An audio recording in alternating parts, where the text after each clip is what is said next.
Urban air mobility 2025 में मैं हूं और बहुत तरह के ड्रोन्स देखे हमने। और ड्रोन सुनते ही मन में आपके जो आता है वो कि एक छोटा सा ऑब्जेक्ट है जो उड़ रहा है, यूएवी जिसे कहते हैं हम।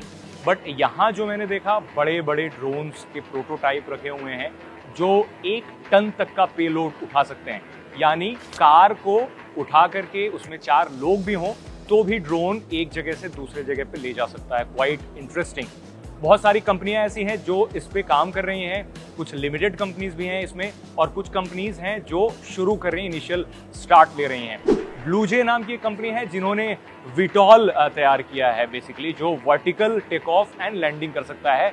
और एक सी हॉर्स नाम की कंपनी है जिन्होंने वाटर पे लैंडिंग का पूरा सिस्टम बना रखा है, जिससे इनका जो ड्रोन है पानी पे लैंड कर सकता है। बट ये अभी प्रोटोटाइप स्टेज में है। ब्लूजे जिसकी मैं बात कर रहा था, उन्होंने बेसिकली यहाँ पर अपना जो डेमो है उसे प्रेजेंट किया। अब उसे देख करके ये लगता है कि इन फ्यूचर फ्लाइंग टैक्सी क्यों नहीं हो सकती है, क्योंकि रिमोट से अगर आप इतने बड़े ड्रोन को ऑपरेट कर सकते हो।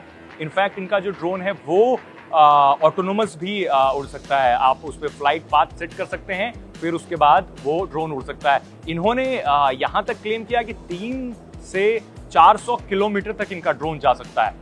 आप एक बार चार्ज करके सोचिए 300-400 किलोमीटर, क्योंकि नॉर्मल जो ड्रोन होते हैं DJI या फिर दूसरे ड्रोन्स होते हैं वो 5-7 किलोमीटर, 10 किलोमीटर, 20 किलोमीटर, उससे ज़्यादा इनकी रेंज नहीं होती। और जो एयरपेस नाम की कंपनी है, महाराष्ट्र की कंपनी है, उन्होंने बताया कि वो 1 टन से ज़्यादा पेलोड कैपेसिटी वाले ड्रोन्स तैयार कर रहे हैं, जिसका प्रोटोटाइप या फिर जिसकी टेस्टिंग ये लगातार कर रहे हैं। तो इन्होंने क्या कहा है कि हाइड्रोजन बेस्ड ड्रोन्स होंगे जिनके लिए डॉक सिस्टम बना हुआ होगा, उसे डॉक पे लैंड करेंगे एंड देन वो चार्ज हो जाएगा, फिर वहां से टेक ऑफ किया जा सकता है। और दूसरे ड्रोन्स हैं जो खेती में यूज किए जाते हैं किसानों के द्वारा, फार्मर्स इसे यूज करते हैं पेस्टिसाइड्स डालने के लिए। अब वो काफी इजी टू यूज ड्रोन्स हैं जिसमें 200 से 300 किलो का आप पेलोड उठा सकते हैं इरिगेशन के लिए या फिर पेस्टिसाइड को छिड़कने के लिए खेतों में। उस तरह के ड्रोन्स काफी इंडिया में यूज होते हैं।